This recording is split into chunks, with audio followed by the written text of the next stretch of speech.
We're live. Hold on one second. All right, cool. Hey, guys, welcome to the Andrew Anderson Show. I'm your host, Andrew Anderson. Joining me is the hostess with the mostest, Robert L. Kelly. Robert, where can they find you on Twitter? You can find me at bbkelly92kelly on Twitter under the screen name Robert Skeleton because it's October and things are scary. And also there is now a Robert Kelly public Facebook page for my ego. And you can like that, and I'll probably put some stuff on it once people start liking it. Then I'll remember I have it. Sounds legit. Welcome to the show, guys. We've got some great things for you to buy today. We're going to talk about Iron Fist, Jack Reacher, The Accountant, Godzilla, Rogue One. Where do we start? The wheel goes round and round. Let's start with Iron Fist. The controversy is still brewing about Iron Fist being a non-Asian character. Danny Rand should have been cast as an Asian American. This is the same group that thinks there should be more Asians in Doctor Strange going around. And Robert and I have both said if you're perfect for the role, you should be cast for the role. Yep. And here's also the thing. Danny Rand is not an Asian character. I don't think he ever has been in the comics.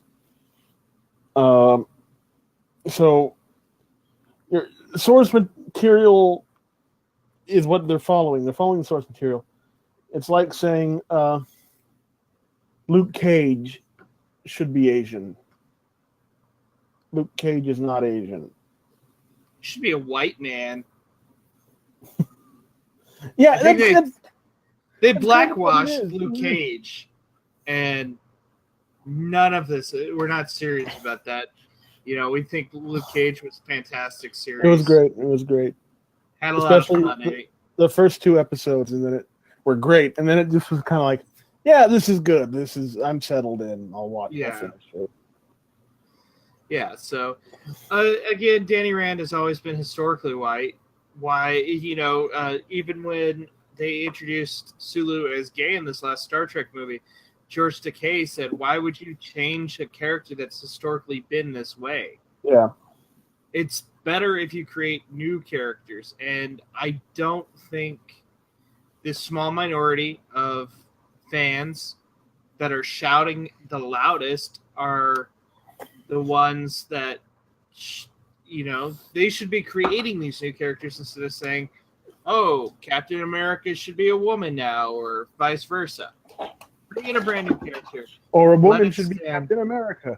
Yeah, let it stand up. Excuse me. Yeah. It's and there are things I haven't been on the show in a while. It's silly, but it's coming from an honest and even correct place. But the way they're going about it, and the things they're asking for are kind of barking up the wrong tree. Yeah, absolutely. I totally agree. We're gonna throw a poll up right now. We can do that? We can't, or we could. We're getting people talking to us on Facebook.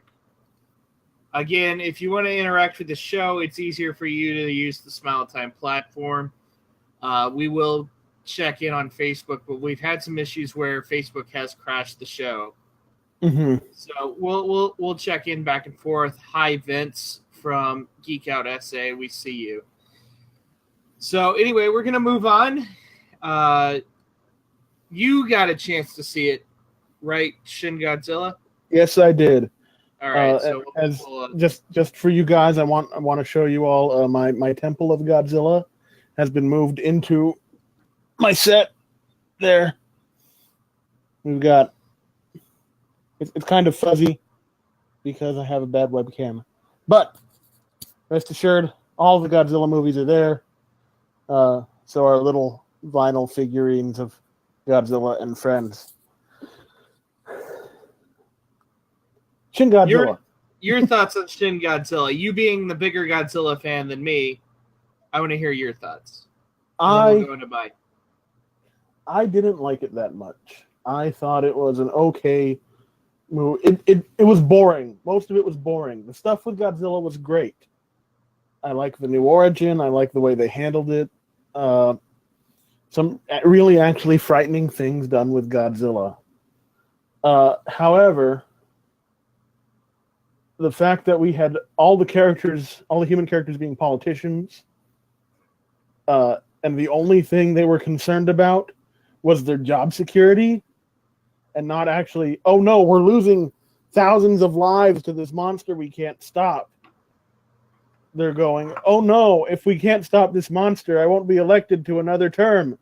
Mike, I'm going to counter that, because the Prime Minister, it showed the Prime Minister heavily in thought and heavily weighed by whether or not he should put civilians in harm's way by trying to destroy the monster. Spoilers? Can we do spoilers? We can do spoilers. Then he dies, and we don't... and no one else cares about civilians the rest of the movie. Well, that's because they want to drop a nuke in. The one takeaway from this movie is nukes are bad, and the U.S. shouldn't be involved in Japan's decision making. Well, and then it's got Japan. The film seems to be calling for Japan to have a stronger military, and historically, that's been a bad idea. But also, Godzilla 1985. You still have sound? I can hear your whatever your TV or your water boiler or whatever. Godzilla 1985, Return of Godzilla, whatever you want to call it, the start of the Hisui era of Godzilla movies. It's almost the same movie. I mean, dealing with politicians, except there we have men on the street. We have a journalist and a scientist and just normal people. And here it's all politicians, and we get boardroom meeting after boardroom meeting and subtitles on top of subtitles on top of other subtitles. My favorite part was the one meeting where text. Yeah. My favorite part, though, was when it said abbreviated meeting, and it cuts to the end of the meeting. They could have done that with all of the meet. You could have had that more dynamic shots, like with people walking down the street saying, oh, at that last meeting, and he was very upset about it. And then when there is action happening, and like we see the head of the defense forces, and then it says head of the defense forces, and then it says that in Japanese, and it says it in English, and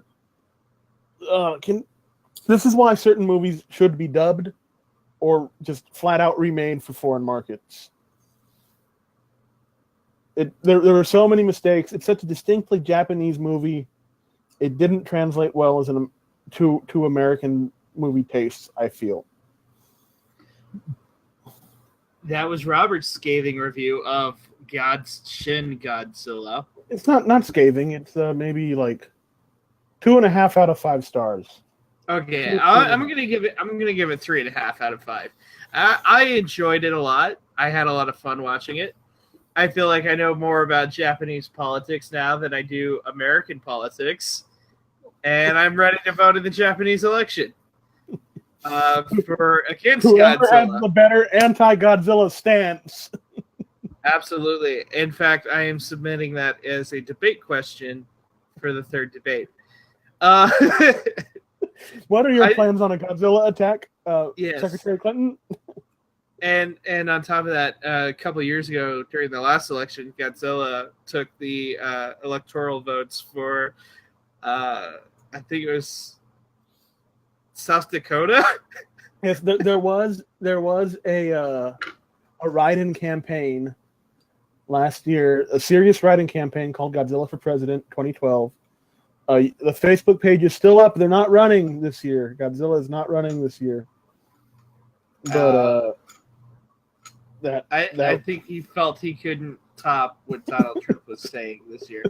Anyway, I enjoyed it thoroughly. I thought the story was pretty unique because we saw it from the point of view of the government. The last Godzilla movie, the American Godzilla movie we got, was told from the point of view of the soldiers. So I thought it was pretty unique to see it from two different points of view. They did show the new Kong Skull Island preview when I saw it. I don't know if they showed it when you saw it. I was at the draft house. I was not paying much attention to. Yes, previews. You were probably drunk then. That's why you didn't like the movie. I can neither confirm nor deny. You couldn't keep up with it with the subtitles. No, I didn't drink that night actually. But I think I had to take a call and I had to leave during the previews. And I got back right at the beginning. My favorite line is, "Let's keep this U.S. Japan so win-win." The English was terrible in it, but the one actress who was supposed to be American was terrible. Yeah, it was Japanese. When she spoke English, it was very cute though. Yeah. Her Japanese acting was flawless, but as soon as she started in English, you could tell the wheels were turning real hard to maintain. I am American. It was. They should have just done like in Pacific Rim when that actress couldn't remember her English line. She just went into them in Japanese. Yeah. Well, you know what the plan was originally in the original script for Pacific Rim, right? She wasn't supposed to know English at all. Yeah, that's right. That's right. And then in the breach. And when they drifted together for the first time, he was supposed to somehow learn Japanese, and she was supposed to learn English. Yeah. And so that way they could converse with each other. Yeah. I thought that was a cool idea. They should have kept it. Yeah. Speaking of Pacific Rim, it started shooting. Pacific Rim 2 has started shooting in with Stephen S. Denai in Australia. Yes. Excuse me. Without Charlie Hunnam, apparently. No Charlie Hunnam. Ron Perlman, though, right? Ron Perlman and Charlie Day are returning, I believe. That's going to be an interesting movie. And only Ron Perlman and Charlie Day. I'd watch a movie about them. Yeah. I would too. Charlie Day, I like Charlie Day's character. You'll have to forgive him. He's a kaiju groupie. I'm not a kaiju groupie. I just think they're cool. Anyway, tons of badass. That's what I should get. I should get that kaiju tattoo. I was thinking about getting some tattoos, and every time I bring up one, someone says something that, like I wanted a Black Science tattoo, and someone said, so you want a Coneheads tattoo? I was like, not getting that tattoo. So, all right. We're going to bring up now a movie that I thoroughly enjoyed that Robert has not seen. Nope. The Accountant. Robert, go into why you do not want to see it, or why you have no interest in it. Not necessarily because you think it's going to be a terrible film. No, I think it looks like a fine movie. I think it looks like a good movie. It's just really not my thing. I think Ben Affleck's a good actor. I think it could be an interesting idea. I just don't care. I'll probably check it out on DVD. It was good. I enjoyed it. I'm gonna try and go see it again. I might do a double feature this Thursday. I might go see that and then go see Jack Reacher. But anyway, here's my review of The Accountant. It portrays autism in not necessarily a negative light, but he is an autistic assassin, and that is kind of cool. The autism gives him that distance that is needed to be a stone cold killer. And it is a lot of fun, and he can actually do the math. Hey, Robert, how are you? I'm all right. How are you, Andrew? I'm doing great. Good.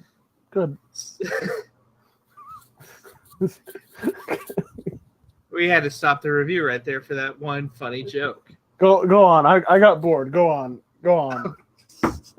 Jeez, man. That's why I'm not seeing it in theaters.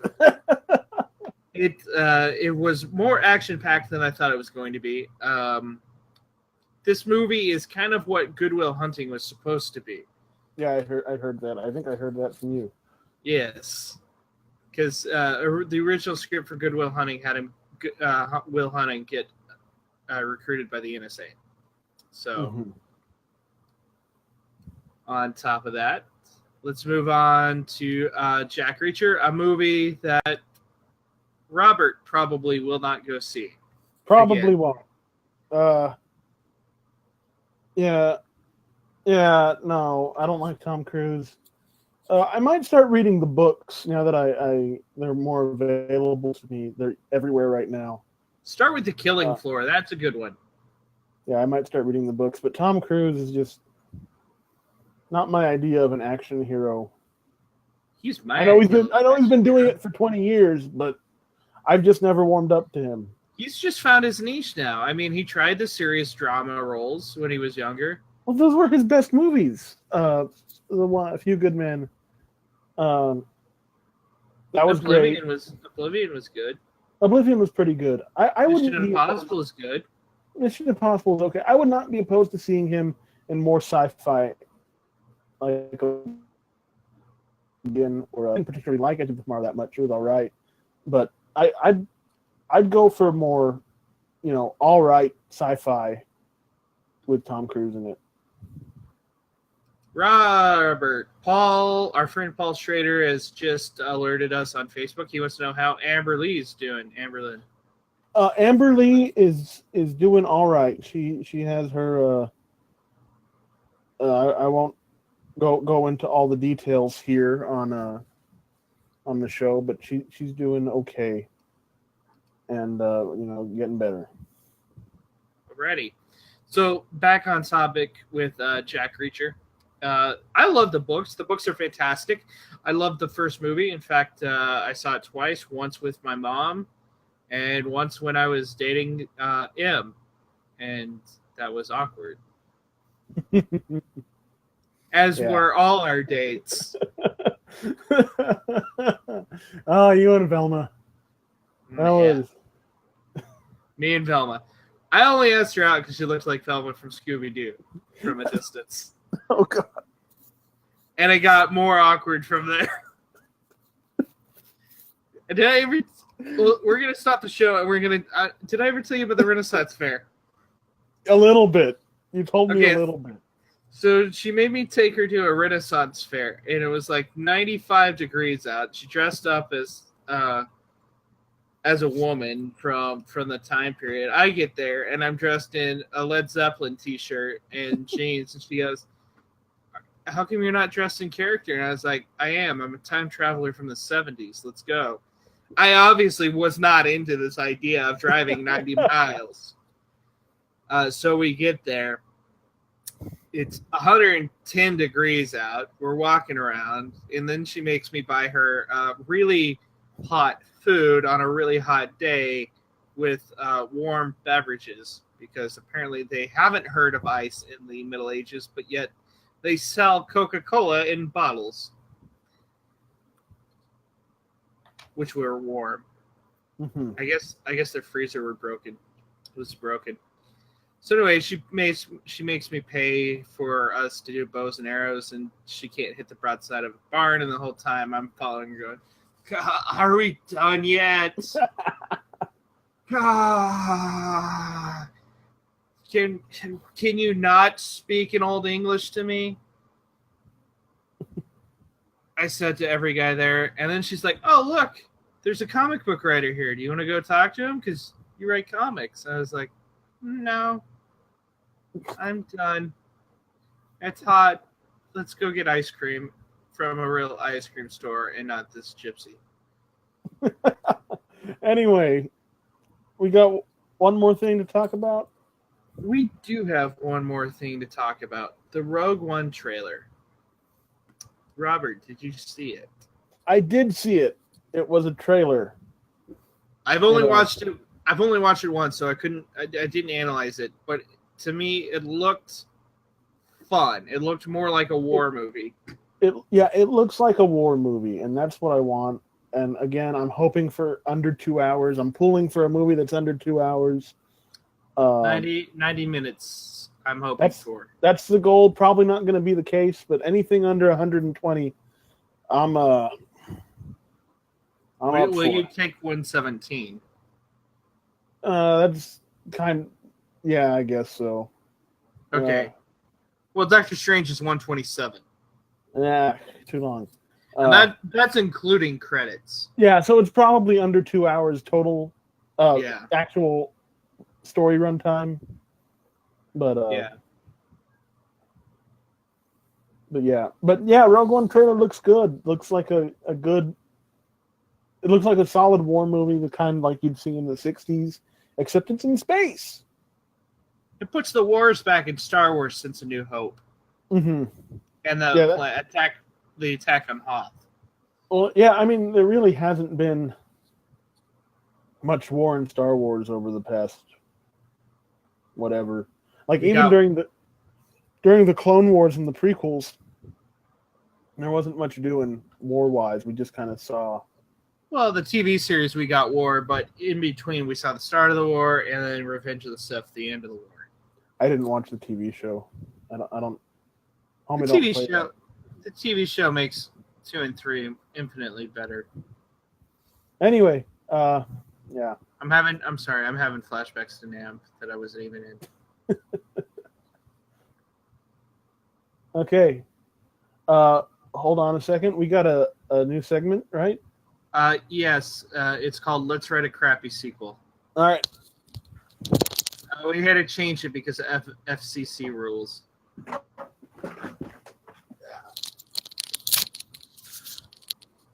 Robert's going to play us in. Okay. Same theme song. Let's write a crappy sequel.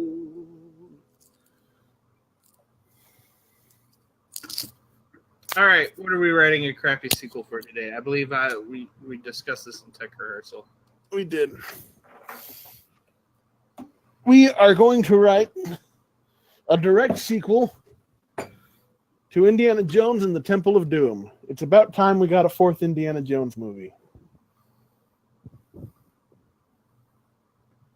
All right. Indiana Jones. What are we going to call this one? Well, it's a direct sequel to Temple of Doom. All right. So, but even if it is a direct sequel, it shouldn't have a name that ties into it. You know what I mean? And the mystery of, you know what? I got it. Remember about midway through Temple of Doom, before all this action starts, when they're in the palace. Okay. Short Round loses Indy's razor. Mm-hmm. So this is called Indiana Jones and the Razor of Destiny. They have to go back and find his razor. See, I don't think we should do that. I think it should be in the mystery of Shiva. I still want the movie to be about his razor. We cannot not take this seriously. What? We're writing the segment is called "Let's Write a Crappy Sequel," Andrew. But I mean, even we gotta at least do what Hollywood does and try to attempt to make it good, even though it's shitty. Okay. So we can't bomb it on purpose. Okay. So first thing we got to do. So we do want to do a direct sequel to the Temple of Doom. We've got that established. First thing we need to do is we need to give Indy a bastard son. Okay. And what do we name this bastard son? Because remember, there's only 3 Indiana Jones movies right now. Right. So we give him a bastard son, and Indy, we find out later, named himself after their dog. So maybe we can call this boy like Spot or Fido or Mutt or something. Okay, again. Jesus. You made me break my own rule and acknowledge that the 4th movie exists. Damn you, Robert. Damn you, Robert.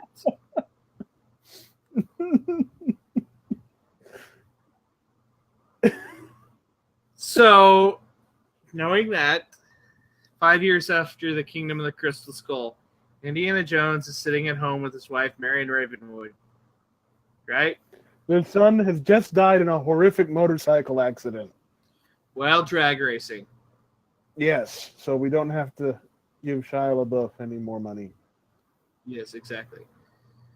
They're sitting there, they're kind of sad, and Indiana hears this story about a resurrection stone in India. And it's called the Stone of Resurrection. We can call it the Philosopher's Stone. Oh, let's translate that into Hindi. So that yes, it sounds. Let's get. We on can Google do the Translate. stone. We can call it the Stone of Shiva. Okay, that works. It's a MacGuffin anyway. It's something to get Indiana Jones off the couch. Yeah, he goes back to India. Yeah, he goes back to India. But first he has to find someone to help him. So he finds a middle-aged short round who's fat and pudgy. And he's the new... He's the new... Yeah, he's the new... what's the name of the guy from Raiders and he's in Last Crusade? Sala. Yeah, Sala. Don't understand. Yeah. I say he's played by Ken Jeong. Okay, I can buy that, yes. I can buy that. So Indy travels to Shanghai, finds him. He's homeless, He's homeless, but he's like playing dice on the street. Yeah, making a living as a street gambler. Yeah. In 1950s Shanghai. So at that point, it's communist China. So Indiana has to sneak in. So there's a sequence where he has to cross the border. And he's fighting communists. Yes, communists. So the bad guys for this movie are the Red Chinese. Yes. See, I can buy that. I buy that more than I buy the Russians in Crystal Skull. And so they are following Indy not to get the Stone of Shiva, but to get Short Round back because they can't have people escaping the country. Yeah. So he gets in, and they try to escape, and they end up stealing an airplane.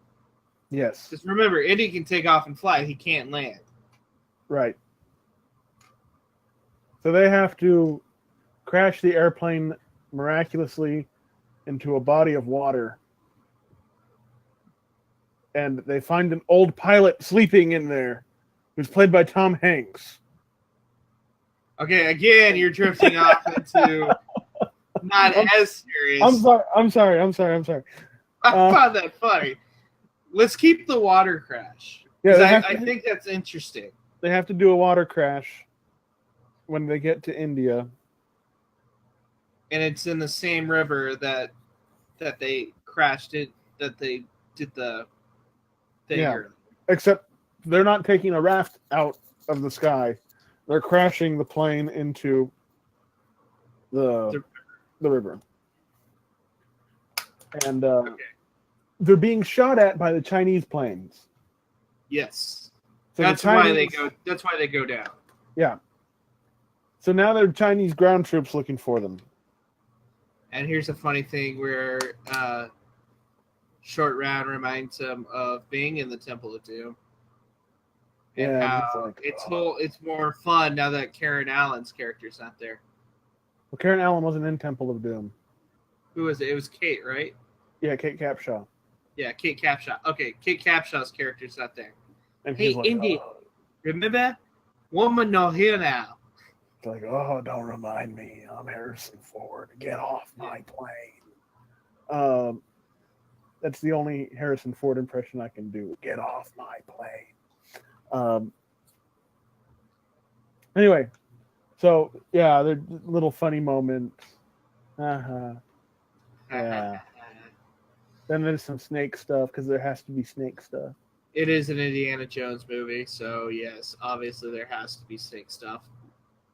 And then they find the old place that they destroyed at the end of Temple of Doom.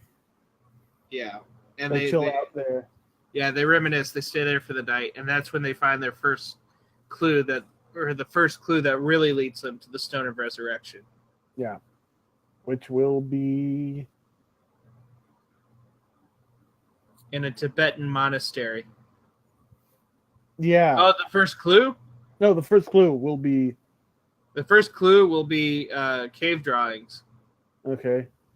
In the thing underground. Yeah. Yeah. Shorthand gets his hand cut off when he activates a trap. Yeah.